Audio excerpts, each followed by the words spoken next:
All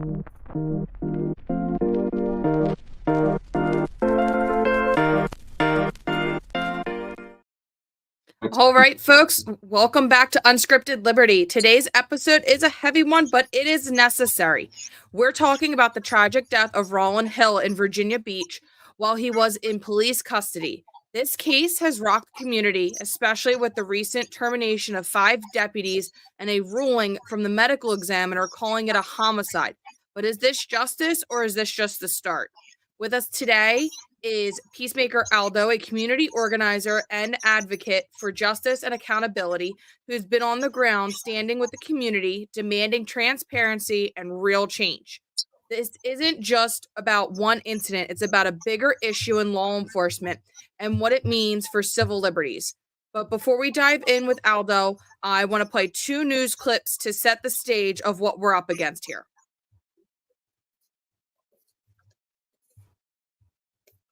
And we come on the air with breaking news out of Virginia Beach. 5 Virginia Beach deputies are off the job for their involvement in an incident that led to the death of Rolin Hill. So tonight we know his death was ruled a homicide. This story began in early June. 34-year-old Rolin Hill was arrested for trespassing and resisting arrest. Sheriff Rocky Holcomb said he became uncooperative and combative and was restrained while at the VB Correctional Center. Hill died just days after being sent to the hospital. The sheriff's office initially reported it was a medical emergency, but just hours ago, the medical examiner's office tells us Hill in fact died from asphyxia due to restraint with neck and torso compression. And again, it was ruled a homicide. And the VB sheriff said previously his office released Hill from its custody and dismissed charges before Hill died. Virginia State Police is still investigating this entire thing. After that, the Virginia Beach Commonwealth's Attorney's Office will decide if any charges will be filed against the 5 fired deputies. Been following the story of Rolin Hill's death since this past weekend. Virginia Beach police arrested him last Tuesday. He was then sent to the Virginia Beach Correctional Center. The sheriff says he was uncooperative and then had a medical emergency. His friends say they don't think that's the whole story. 10 on your sides, Andy Fox is live in the control room with the latest. Andy? Yeah, Letta and Tom, over the past 2 days, we've been doing a lot of investigating into the death of Rolin Hill. We knew his mother, Gail Hill, once worked for the Virginia Beach Sheriff's Office. Friends told us that was true. Today, the Sheriff's Office confirmed Gail Hill was indeed a deputy sheriff from May 1st, 1998 to November 30th, 2005. Friend 1 has been a family friend of Rolin Hill for years. We asked him about Hill's mother, Gail Hill, once working for the Virginia Beach Sheriff's Office. But you grew up knowing Rolin and knowing his mother was a sheriff's deputy with the Virginia Beach Sheriff's Office. Yes. Right? So that's not a surprise. That's, No. That's fact. Yeah. We reached out to Gail Hill, but no return from her. We read to friend 2, also a close family friend, what Virginia Beach Sheriff Rocky Holcomb wrote in his statement on Hill's treatment. Because when they said they restrained him for his safety at approximately 8:45, Hill experienced a medical emergency and received immediate aid from deputies and jail medical staff. Yes. You think he did one not. caused They didn't the other? cause. I believe that he got beat until he was brain dead. His jaw was broken, and we know this from family. And like I said, he was found in the hospital unrecognizable. And that's not how he entered the jail. We reached out to the sheriff's office and state police, but neither had any comment. Friend 1 wanted you to know this about Rolin Hill. Rolin grew up in the neighborhood. He was friends with everybody as far as everybody we hung around. He never had no problems. You know, he had his little twerks to him, but other than that, man, he was a straight, good-hearted, honest guy. You know what I mean? Friend 2, unsure if and when parents were able to see their son. I'm not positive. I know that as of Sunday night, they were calling in. He was an organ donor, so they called in for him to have his organs harvested. And that's when he passed away yesterday morning. And then his body, into Monday, and then his body was given to the medical examiner. Now, the medical examiner reports tonight the cause and manner of death remain pending. The Virginia Beach NAACP released a statement that the NAACP is concerned about the circumstances surrounding the death of Rolin Hill. While in the custody of law enforcement, we will make further statements. We will hold off on making further statements until the facts and fact-finding concludes. We will keep you updated with details on the investigation. I'm Andy Fox, 10 on your side. So let's start with the basic. Rolin Hill's tragic death happened in police custody, and since then, 5 deputies have been fired. But that doesn't seem to tell the whole truth. Aldo, can you kind of walk us through what happened and why it's ignited such a strong response in the community?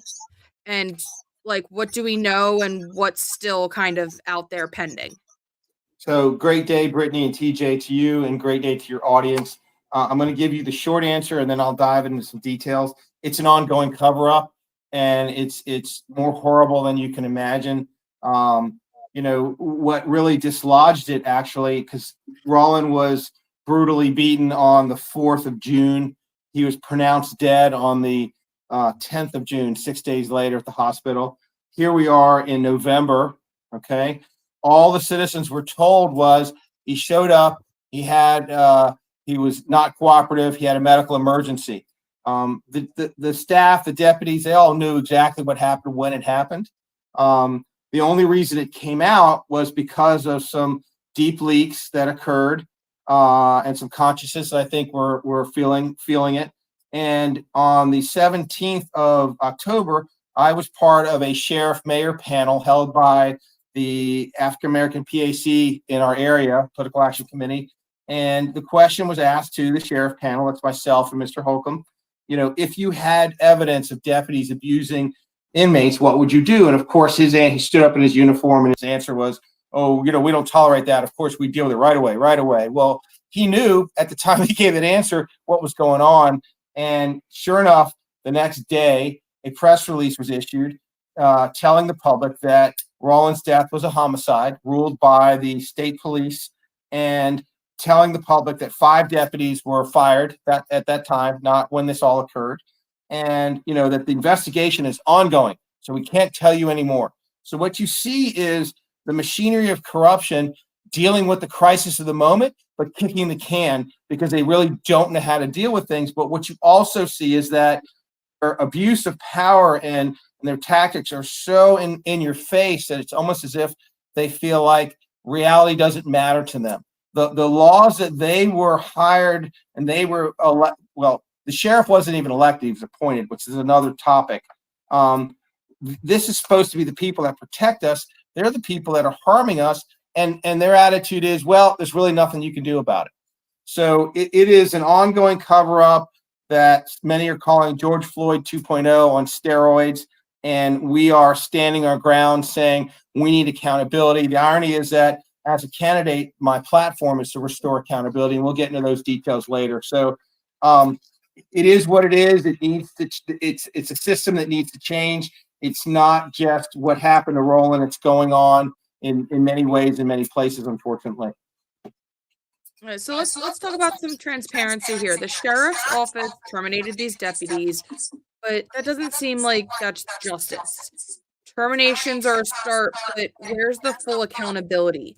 What information is still missing here? Like, why is this transparency topics like such a uphill battle when it comes to law enforcement and accountability and what's being done to demand it? What are you guys doing?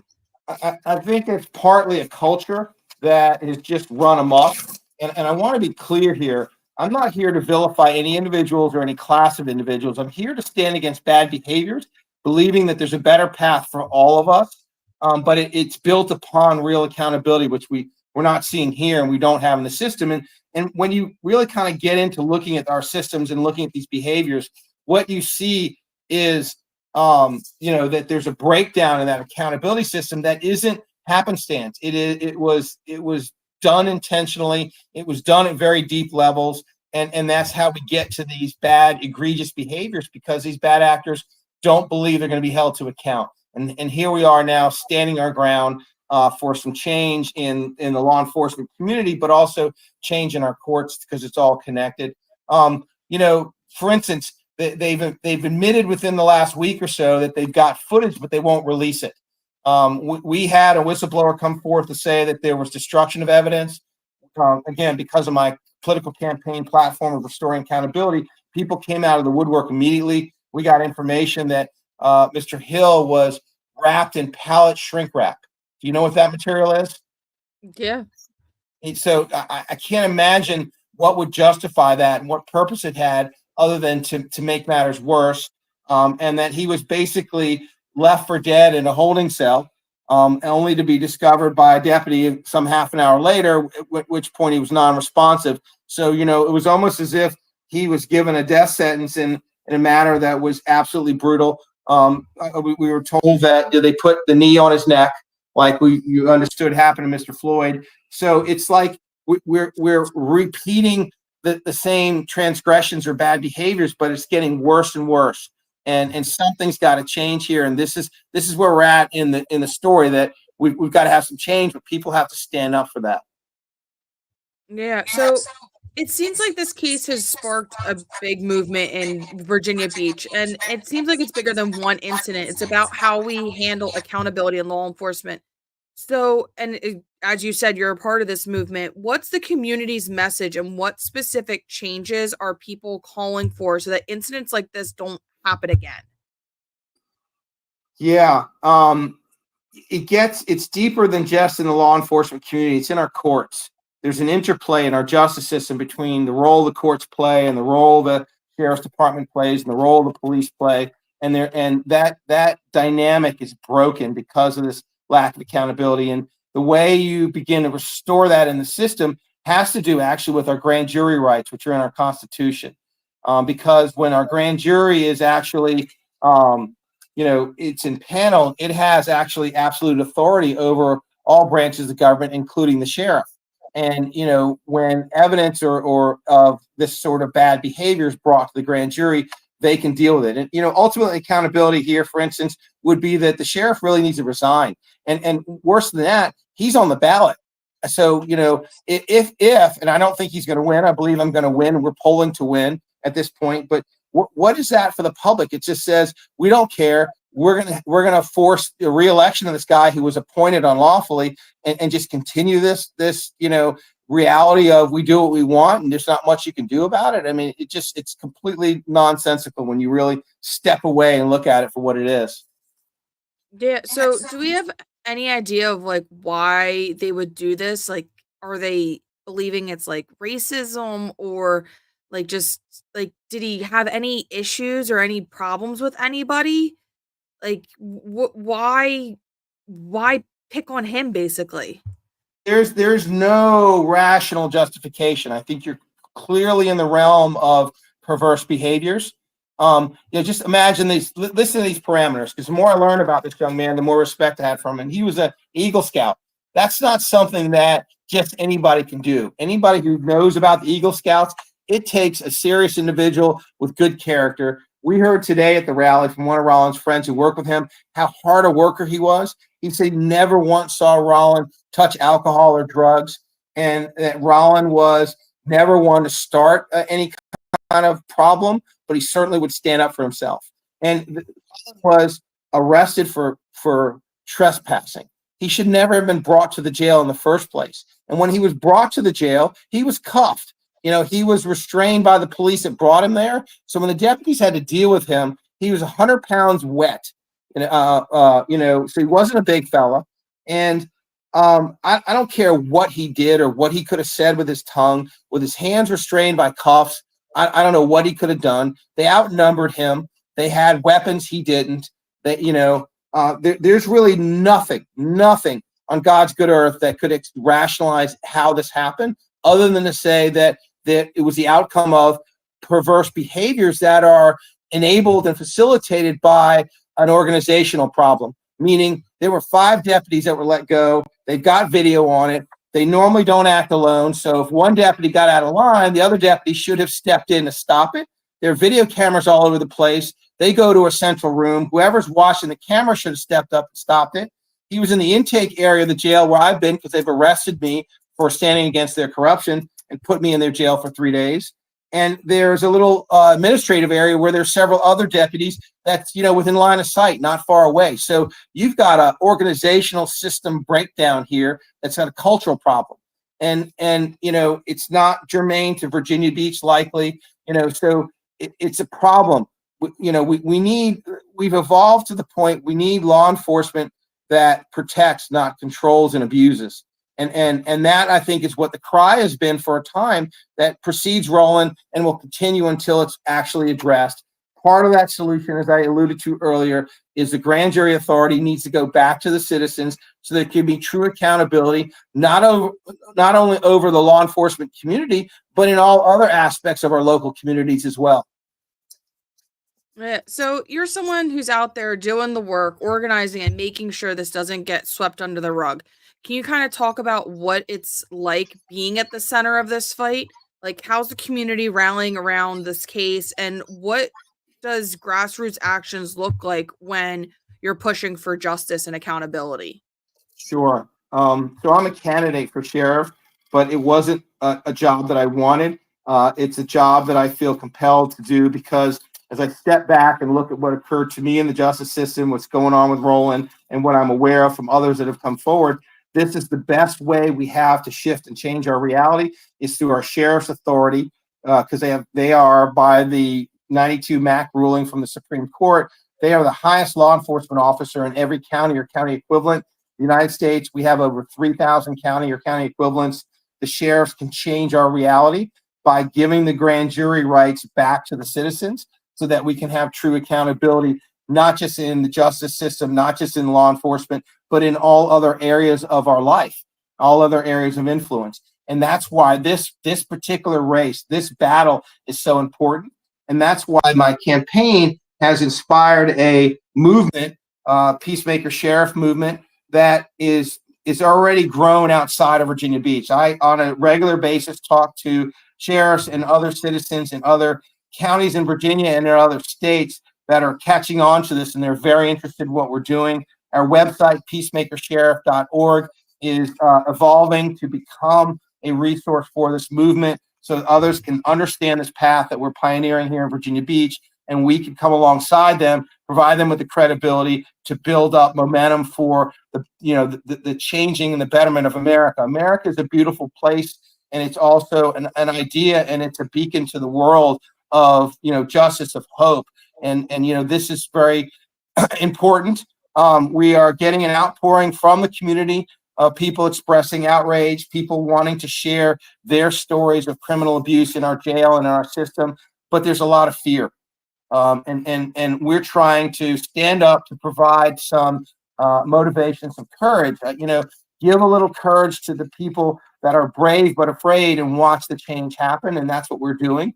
It started with my campaign. It's grown, as I said, as a movement. It will continue past Election Day, no matter what happens.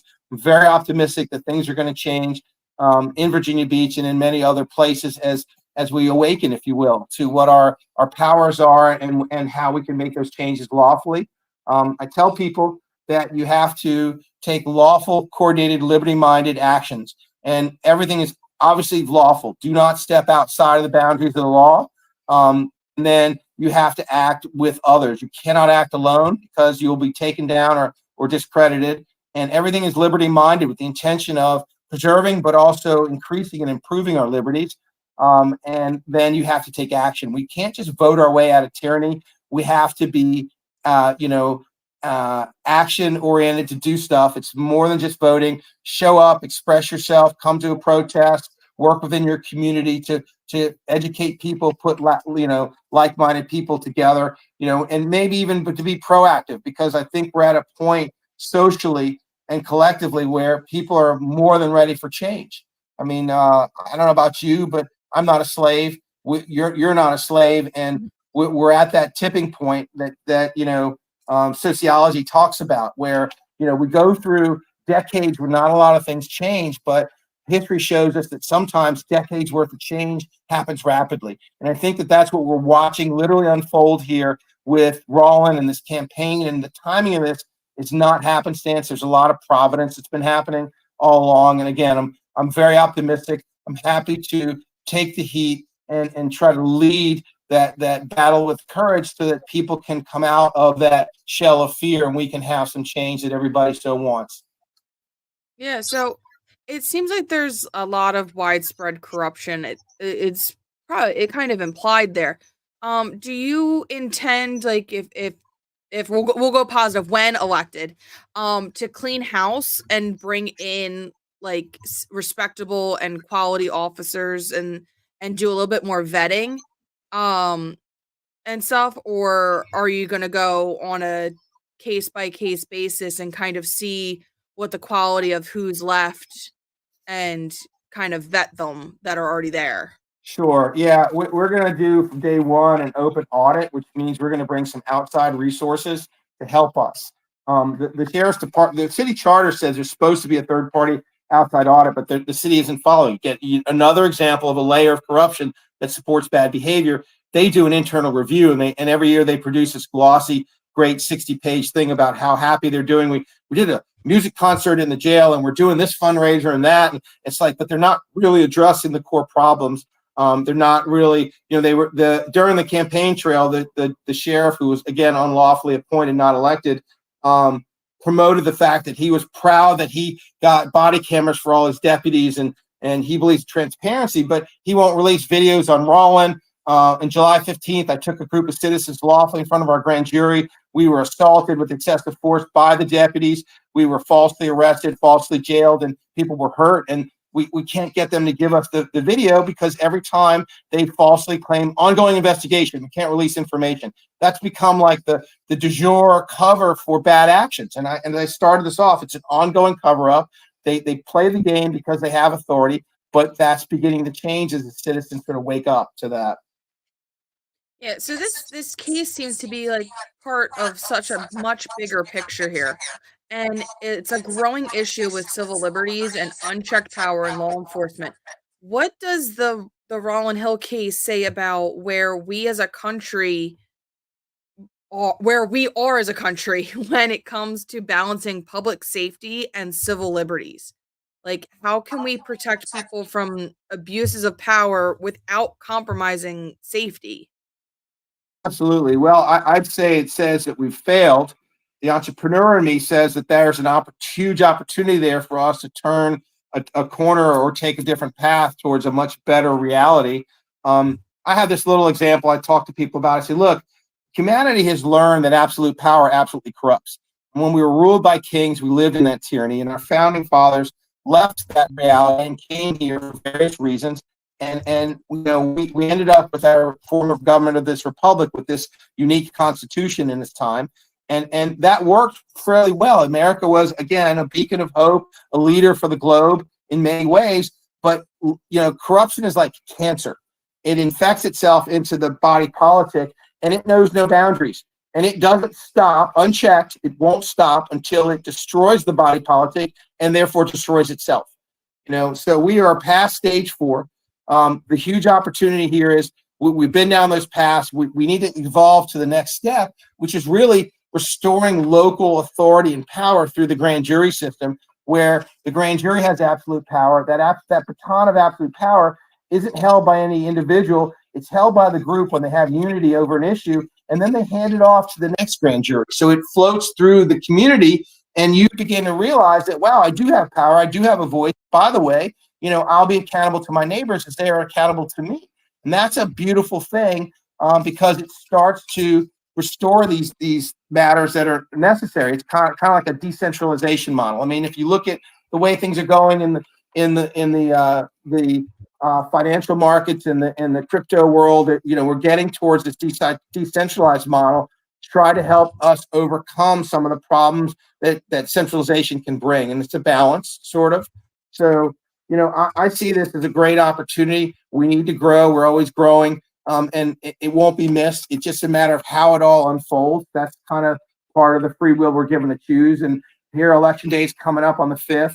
I'm polling ahead. I believe I'm going to win. That occurs. We're going to make some changes right away, and we're going to hope to inspire that in other places with the building of this movement. Yeah. So some people might point out that you have less experience than your predecessor. But do you think that that could actually be an advantage for you, giving you a fresh perspective, free of the baggage and the clouding of your vision from the old system? And like on top of that, your story about being pulled from a sheriff's position after exposing corruption suggests you've already kind of faced the kinds of resistance that comes when someone wants to like kind of stir the pot and shake things up and open people's eyes to what's going on, pull back the curtain type thing. Do you see yourself as uniquely positioned to bring real change because of your difference of experience? Absolutely. And, change requires some outside perspective.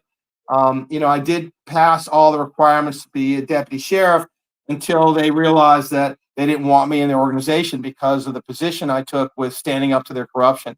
So I would tell you this, that change like this would not come but not from outside of that culture. So I have learned, I have a certain skill set. I'm a civil engineer by education at the undergrad level. I have 6 patents. I'm an inventor. I'm an explorer of ideas, and I like to understand things and complex things. And I'm Harvard educated as well in the business realm. And when all this came upon me, I used those skills to analyze our systems and realize that, look, the way to change this, it's intrinsic and it's enslaving to even the people on the inside who are running it are actually enslaved to it. And some of them realize it, many of them don't, but it's a fact. And you start to say to yourself, what levers can we pull in the system to make some change? And what I realized very quickly was the grand jury is the way to make it change. It's been unlawfully taken from the public for generations and manipulated by our courts. That needs a change, and it doesn't require any law changes at all. And then you say to yourself, well, how do you actually affect that, Aldo? How do you go from the reality we're in right now, where there's a breakdown in accountability? There's, you've got the law enforcement community and the judicial community, ruling by fear and tyranny, if you will, because they are unaccountable. And do they really want that? And I don't believe they do, but that's where we're at. And the way to do that is through the sheriff's authority, with the sheriff, such as myself, a peacemaker sheriff. And I'd encourage your viewers to go to peacemakersheriff.org and read the 5 pillars of what it takes to be a peacemaker sheriff. Pillar number 3 is that grand jury, but the other pillars are important as well. And that can bring some change about. So I tell people, look, the sheriff has the authority and the duty to address these issues. If they're not, then you need to ask them to step down so you can get a sheriff in there who will do that job. And that is a lawful, very viable, clear path to change. And we don't have to wait for election cycles to do that as well. We're developing all the tools that'll be on peacemakersheriff.org for citizens to come together to start affecting this change in their community. So I would tell your viewers that they should expect, as they see it spreading, that they can begin to put groups together in their communities, educate themselves, start on this path, and watch that change come. Awesome. So, qualified immunity seems to be a hot topic right now, especially when it comes to holding law enforcement accountable.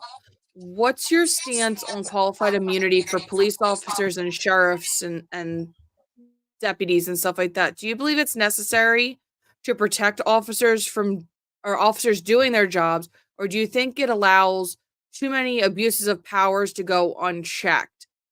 And if you're elected, like, would you push for any changes around the idea of qualified immunity policies within the Virginia Beach Sheriff's Office? Well, if Rolin could speak, he'd tell you that it's out of control, and we know that because he's no longer with us. Qualified immunity is one of the things that's been abused as a shield, and the tactics that have been used for law enforcement are military tactics, and our founding fathers understood that you can't use the military on the citizens. It's just not appropriate. So it needs to stop. It needs to be ended. We need a system, almost like a market-driven system, where a lot of state officers have bond requirements on them for their actions in case they harm the public. That should be a system used within our judicial system and our law enforcement community, so that bad actors are not bondable, or the bond rates are so high that they're pushed out. So there's a market mechanism there to try to help inspire better behaviors and try to push bad actors or bad behaviors out of the space. And those things aren't used now because the system doesn't want that kind of change. That's what's coming with the Peacemaker Sheriff movement. that's common sense. Hey, people, we're not stuck here. We don't have to accept tyranny forever, but we do have to take action to change our reality. Have you had the chance to speak with the family of him involved like around the case and stuff at all? Attempts is that they are probably under some sort of contract to maintain silence, which is again another tool to shield bad behaviors. And we're hearing from some of Rollins' friends, we're hearing from whistleblowers who are involved or have information. I suspect it's a matter of time before we'll communicate with the family, but I want to respect those boundaries, let them do what they're comfortable with. It seems rather horrible and ironic to me that Rollins' mom was a deputy sheriff, and here her son is taken from her so viciously by the institution that she served for a time. And it's bad. Yeah. So, what are your thoughts on jury nullification? Do you see it as a legitimate tool for citizens to push back against laws that they believe to be unjust, or do you think it just undermines the legal system? Like, as a sheriff, would you support the right of juries to exercise nullification in cases where they feel justice demands it, like especially nonviolent offenses or victimless crimes? For the benefit of your viewers, excuse me, or your listeners, and for my benefit to give you a better answer, give me a little bit of a example or definition of jury nullification, because that's a term that not everybody's familiar with. So give me a little bit of framing, and then I'll give you a sharper answer. So, with jury nullification, it's more of, I'm trying to phrase this correctly so it makes sense for people. Because when you come from the political world, it's difficult. So, okay. So, an example I have here of jury nullification. So, my words working today. Occurred in cases during like Prohibition era stuff. At the time, many juries refused to convict individuals for alcohol-related offenses when the evidence was clear because they believed the law itself was unjust and overly restrictive. So jurors thought it was wrong to criminalize people like for drinking the alcohol, operating speakeasies.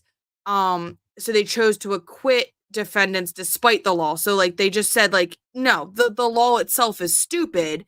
So we as a jury, like, no, like we're not gonna do this. And kind of just left it there where they go and say this shouldn't apply here. Thank you for that explanation for the benefit of many. And I'll tell you this, that there's something called common law, which you can think of it as common sense law, that should apply. And, the jury has a right to its nullification, aspect, because there are a lot of distortions in our code. Because for generations, the people that have made the code have really not been accountable. So a lot of that's going to have to get cleaned up and changed. Even in the grand jury system, there's evidence, if you read the history of it, where, requests for indictments were brought to grand juries that refused to comply because they didn't feel like it was reasonable. You can politicize and manipulate a lot of things. Look at the lawfare that we're living through now. Some people have heard the phrase, you can indict a ham sandwich. If you lie to a jury, you can get a bad outcome. So the grand jury has absolute power within the framework of the Constitution and the natural law. If the code that's being put in front of them stinks and they're going to choose to not enforce it, they can do that. I mean, the Constitution of the states puts the sheriff as the highest law enforcement authority. So if you've got federal conflicts going on, the sheriff can nullify that or can overwrite that for the interests of his citizens in protecting Constitution. If he makes an error and he's done something unlawful, somebody can bring him to that very grand jury. And so, you need some absolute authority. It needs to lie with the people. That's what maintains that the government serves the people, not the other way around. So there's my long-winded answer. Yeah. So if you're elected, would you consider using your authority to open investigations into potential corruption across like all areas of your local government? Like, do you believe that part of a sheriff's role is to ensure accountability, not just within the department, but like every political office in the area that they serve?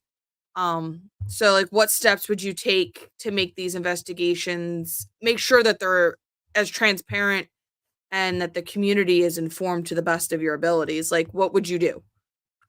Sure. Um, Yeah, the grand jury has that authority. So in Virginia right now in the code, there's something called a special grand jury, and they have investigatory ability. They can summons people, they can do all kinds of stuff. And that's the best avenue for that. But even in the current Virginia Beach Sheriff's Department, they have special investigators. But here's another example of them becoming neutered to administrative. All their scope of work is issues in the jail. And here's an irony here. When they jailed me for 3 days back in 2023, the first time I got jailed, they treated me badly. And when I came out, I filed a formal complaint, and they documented it, and they assigned an investigator, and he said, we'll get back to you. And a couple months later, I get this letter. It says, we've concluded our investigation because of code so-and-so and so-and-so, we can't give you any results. I'm like, wow, that's just a joke. There's no accountability here. They're investigating themselves and they're sweeping it under the rug. So, to answer your question, I've already talked to some individuals who are particularly well suited, who will be part of the Virginia Beach Special Investigations Unit, who will have the ability to go out into the community and, bring some transparency to our community by investigating the things that are a problem in the community for the citizens. And they'll be able to aid, assist the grand jury, or if a group of citizens has a problem, like Virginia Code 48.1 right now, if you went online and read it, basically says when 5 or more citizens bring evidence of corruption to the court shall impanel a special grand jury to investigate. So, the community knows what's going on better than anybody. And the community needs open access to their grand jury. And the sheriff's department their duty there is to facilitate the process and assist it. And if there will be special investigators on staff and on duty who will be looking at things that are brought and who will be helping the process to restore transparency, to restore rule of law in our community, beginning in Virginia Beach. And I believe you're going to see that pattern spread. Yeah. So currently, the Virginia Beach Sheriff Office owns military grade equipment. So would you commit to selling some of this off, or do you believe any of this type of equipment has a place in community law enforcement, or does it just lead and produce this divide between the public and the police? And, like, how would you approach ensuring that the sheriff's office remains equipped for safety, but doesn't appear over militarized or almost like a military unit? Like, where is that happy medium? Well, first of all, in Virginia Beach, all the sheriff's department does is run the jail, secure the court, and deliver the court's orders. The police are actually policing our street. You know, so got it. So I'm not real familiar specifically what equipment they have. I'm not really focused on that, but I can assure you that the sheriff's role is to not be militaristic or to be aggressive to the community. The sheriff's duty and role and the deputies is to be a protector and to be responsive in taking actions. So I need more information on exactly what equipment they've got and why they've got it. If I'm finding out they got flamethrowers, I'm like, there'd be no circumstance you'd need a flamethrower, if you know what I mean, just as an example. So, I would say that we need to know exactly what equipment they've got and why they have it. And if there's stuff they've got that makes no sense from a defensive perspective, then they don't need to have it. And, we need to address that. And you need to understand how it got there in the first place. And maybe it was put there because there were some other intentions to weaponize our law enforcement against the community. And that's not going to happen with a peacemaker sheriff. That's just not going to happen. Yeah, that makes sense. So, there are there any groups or organizations in the community actively working with you on this case, or other issues around like justice reform? Are any politicians or public figures sharing your guys' vision that you want to highlight for their support or collaboration in their efforts?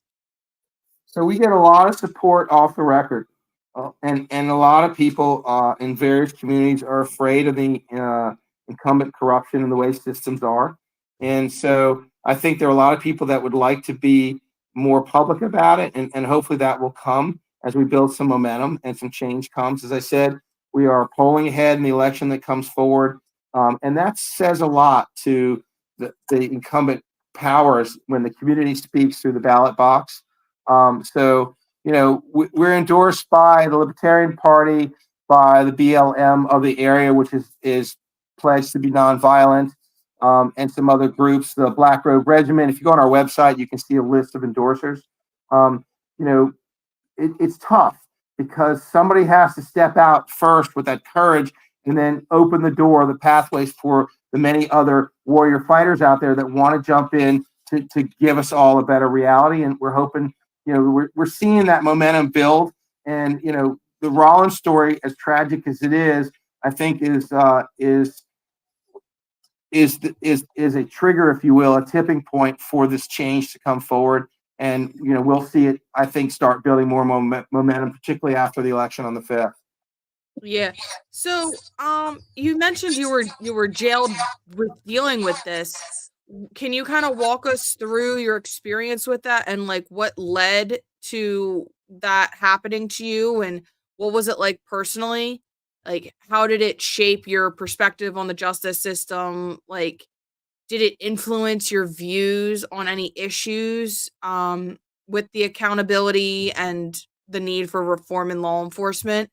Like, just what kind of give any experiences that kind of helped fuel your approach and want to go into this and run for sheriff? Sure. I've been jailed twice. The first time was in October of 2023, and it was during that 3-day incarceration period that my heart was convicted that I needed to do what I'm doing, which is to run for sheriff, because I had already at that point figured out, the inventor in me had figured out that the way to change the system was through the grand jury authority. The way to do that was through a constitutional sheriff who knew what his duty was and what he was doing by giving the grand jury back to the citizens. I was jailed for 3 days then because I stood up to corruption in our court with the judge, and he didn't like it. There's a federal filing that's sitting at the Fourth Circuit Court of Appeals on its way to the Supreme Court of the United States that details a lot of those behaviors I encountered. It was basically what I call bar mafia behavior, where there were lies by petitioners that were furthered by lies by bar member attorneys that were on all sides, that were then furthered by judges, several of them, that were then met with threats of jailing because I stood up against them and called them out. And I think they were like, who the heck does this guy think he is? And ultimately they pulled the trigger and put me in jail. And in that time, they treated me badly. I'm a 50 some odd year old father of 5 with no prior record. And they saw fit to put me in the most dangerous part of the jail they had that was on lockdown because of behavioral problems. And the jails are chronically overcrowded here. They put me on a floor mat 2 feet from the toilet, in a cell designed for 2. I was the third man. Both the gentlemen in my cell were doing drugs when I was there. That, my 3 requests for medical attention were ignored. And at the third one, a deputy actually apologized to me. On and on it goes. The second time I was jailed happened in July of this year, 2024, after that grand jury incident where they used excessive force. They falsely arrested and falsely jailed us.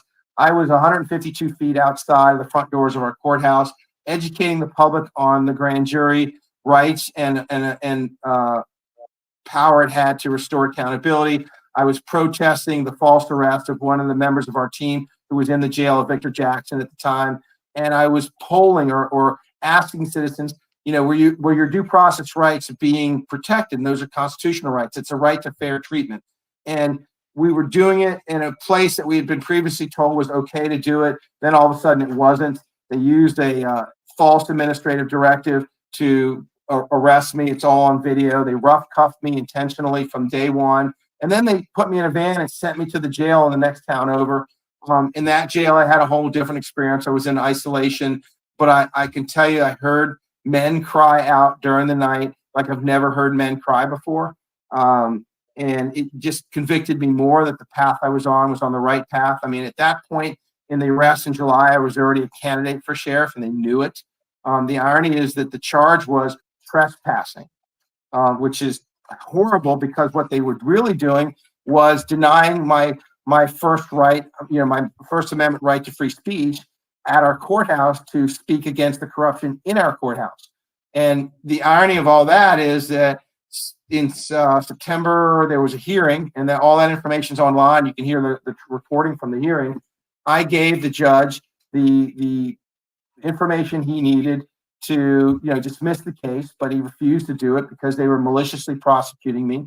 I read into the record 3 Supreme Court of the United States cases that read directly on these circumstances that basically said, as a citizen, you have the right to free speech and protest outside of our courthouses as long as you're not impeding the administration of justice inside the courthouse. So I could have been 1 foot in front of the door and do what I was doing. Nonetheless, the judge saw fit to deny my request and kick the can. So there's another hearing coming up, but it's just all more examples of the lawfare in our system. And it's because, again, that judge didn't fear to be any accountability. And by him doing that, he's reinforcing the bad behaviors of the sheriff's department, because they know that if anybody files a case to come after them for their bad behaviors, the judges will protect them. And the judges know that what allows them to be unaccountable and to act ill in our courts and do what they want, some people call it a judicial kleptocracy, where they're really legislating from the bench because they interpret the rules the way they want. They do that because they're the man in the bailiff in the courtroom with the gun is a sheriff who's going to look the other way. So you have this convenient relationship where one doesn't hold the other to account, and everybody loses. And it gets back to that conundrum, who's watching the watchmen? These are the people that we trust to be the watchmen and the concept of Lady Justice, but who's watching them? Because they're watching not each other, and they're acting like a mafia doing what they want. In the meantime, you're stuck with it. And we have all the problems that come with it, including bad behaviors that spill into our communities through abusive law enforcement behavior, and deaths like Rolin's. And there are many other stories. And I think people are waking up. People are saying enough. We want some change. And that's what my campaign is about. That's what our movement is about, is to bring that change. We have a lawful path. The incumbent power don't want you to know it. But it's there, it's out, it's growing now. Sharing it is power, and taking action, and that's going to start to pick up momentum. So I know that Mike Tremont, our libertarian candidate for vice president, is a former police officer. He's been really supportive of your campaign. How has his support influenced your approach? Are there any specific areas where his insights as both a officer and a libertarian align with your vision for sheriff's office? And how do you see his influence shaping your stance on issues like accountability, police reform, community engagement, and such? Yeah, I'm very grateful for Mike and the LP support, and it affirms that this is a good path, and he sees it as well. He's a very bright man. I've met him once and enjoyed meeting him. We've both been extremely busy, as you can imagine, with the election stuff. I hope that maybe after Tuesday, we can spend some more time working on this issue, because this issue doesn't go away on Tuesday. And it fits that model again of, look, the cancer of deception and centralization has led us to the path, and we go, all right, what are our options here? And the decentralization model, giving that power back to the grand jury on the local level, is the way forward, is the way to deal with the justice system, the law enforcement behaviors, and all the other bad actors in our community. I tell people that there's one nation under God. We live and act locally. So when the representatives that we elect go to, the state capitol or the federal capitol, when they come home, they have to answer. If the grand jury is in the citizens' control, they have to answer to their neighbors. You better believe that our reality is going to start to change, and change quickly, because there's no cover for bad actors or bad actions. They either change their behavior or they have to leave office. So I think you're also going to see a wave of special elections as the citizens begin to lawfully take back their power and hold their elected officials to account. And now all of a sudden, things have to change because there's no more cover for the bad actions. Mike, as I said, smart guy. We're going to spend some more time, I hope, after the election, and we'll see this goes. I think that people are starting to wake up and see that, hey, this can work. This is lawful. This makes a lot of sense. This is where we want to go. So here we are. Yeah, so I've heard you're having weekly peaceful protests that you're organizing to demand justice for Rolin. Can you tell us about this, about these, and like what, where, when, what time, and stuff like that? If any of our listeners want to get involved or meet up and kind of help give you a little bit more visibility. Sure. Thank you for that. So we've had two. The second one was today. The first one was last Saturday. So they were a week apart. We did them symbolically at our courthouse in Virginia Beach. And we did them from noon to 2. We invited the public. And the courthouse in the fabric of our community or society is the symbolic place where you bring your transgressions, your grievances to be addressed. And it is a place where free speech is very important. We did it there symbolically. We invited the public. We're going to continue to do them. I think we're going to take a little break from the week cycle coming up here. So the next one might be in about 2 weeks. We'll put those details on the website. And we're going to invite the public. As I said, we've had a lot of whistleblowers and citizens that have been hurt by our sheriffs or our LE community who've come forward, and they want to be heard, but they're a little concerned. Somebody suggested to us that we should find a different venue that's not adjacent to the courthouse. They were a little concerned that might be too daunting for people. So, stay tuned. More details will come out on that going forward. We appreciate the support. It takes activism. It takes people showing up. You have power, but you have to exercise it. There's a phrase out there that says all evil needs is for good people to do nothing. I would add to it that all evil needs is for good people to be distracted doing the wrong things. So we hope that your community sees the wisdom of what's going on here and the opportunity and shows up. Just showing up means a lot. We're not out asking people for money. Right now, we're going to be setting up a nonprofit and getting some investors to help us fund this. But we're basically, running lean, doing what we can to help the community, and optimistic about some change that's coming. People can show up and give some time. That would be fantastic. Yeah. Before I get into my closing monologue, I really feel like I need to address what we've heard tonight. The murder of Rolin and the so-called justice system that's let at least 5 sheriffs take the life of an unarmed man is disgusting. These are people who are supposed to be our protectors. They're the ones that are standing between us and harm, and instead they're behaving like the ones they're supposed to be protecting us from. They're, like you said, they're like a mafia with badges. Let's be real with this. Like, what else do you call it when those in power use their authority to terrorize the very people they swore to serve? This isn't just a few bad apples. They're the one-offs. That's not what it is. It's not that narrative anymore. It seems like it's a full-blown rot in the heart of the system, and it just allows these people to hide behind these laws and ordinances or whatever they want to find and manipulate them and take their verbiage and use it to their advantage so they can blatantly break other laws and expect people to look the other way and not do anything about it, not say anything. And when they do, they're just getting penalized and basically treated it poorly so that they're trying to get them to shut up. And it's time, and I'm calling for action. It's time to tear down the veil of authority that lets them act without any consequence. People deserve real justice, and I'm all in for this. People, we won't stop until every last one of these, what we're gonna call them still, are public servants, but they're not serving the public. Answers for what they've done. No more immunity, no more cover-ups, no more hiding behind the fancy curtain in Oz. If they're gonna act like criminals, they need to be treated like criminals, and they deserve to face the consequences of their actions. Do you agree with me? What do you want to put it? We want to add anything?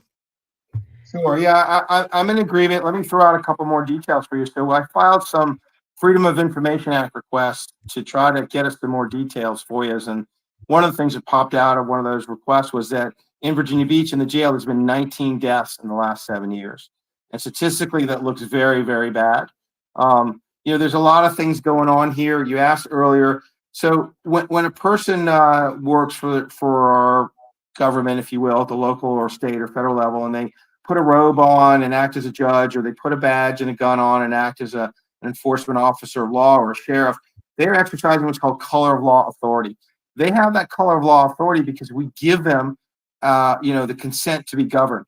And your consent to be governed, though, stops at tyranny. Nobody would willingly accept tyranny as a rule of governance, but that's what's going on. And tyranny is often known to be held in place by fear tactics. So the people that we trust to be guardians of the concept of Lady Justice or our constitutional rights, in fact, are warring on us with fear to maintain tyranny and the power of just a few. And the reality is, if you can awaken many of those souls on the inside of the system, they don't like it either, but they feel like they don't have an option because they show up and they're indoctrinated into a culture that's just been that way for generations. And they're like, well, that's just the way it is, or we have to protect you because there's really bad evil out there. And there is some bad actors and we need some protection, but the sledgehammer isn't the answer to every problem you have.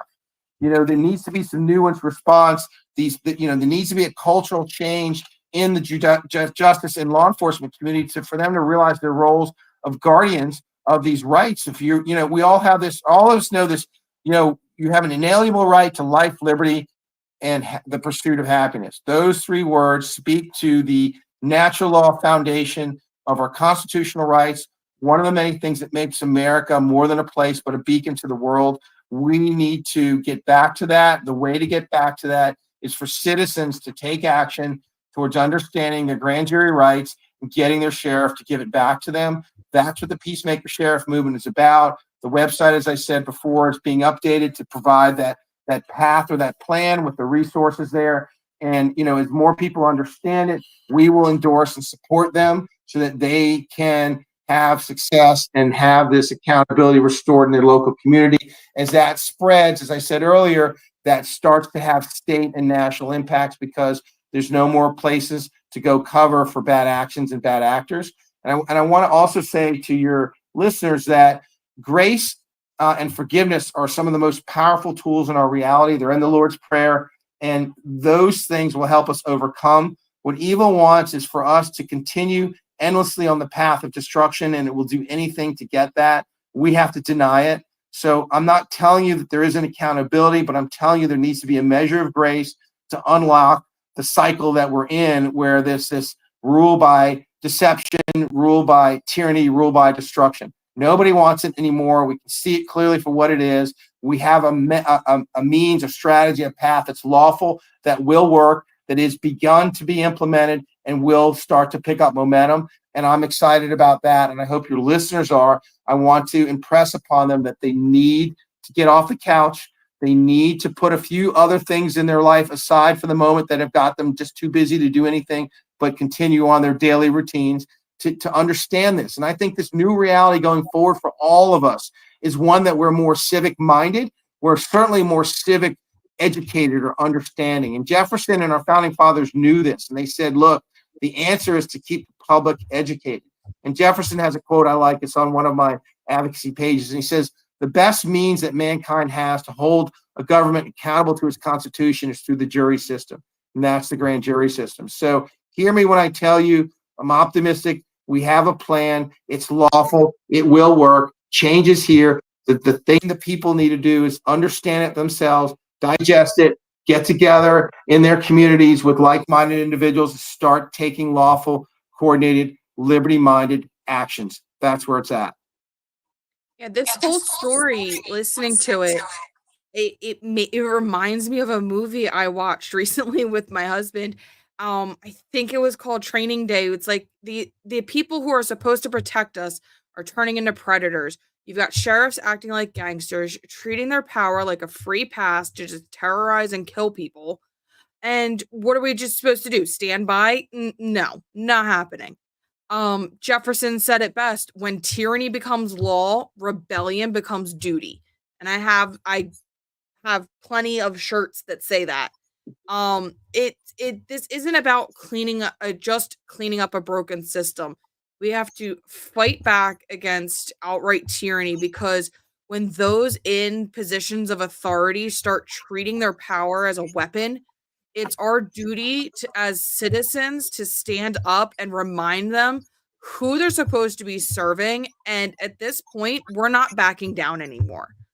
And it's been powerful having you on today and having you as a guest. It's been great. Stories like Rolin Hill's remind us that real justice demands transparency and accountability, and a commitment to holding people responsible no matter what their position is. Rolin's case is a reminder that we need to confront these issues head on. We won't stop until justice is truly served. But let's not forget that Rolin's case isn't the only example of justice denied. We have Ross Ulbricht, young man with no prior record, serving a life sentence for basically creating a website that people misused.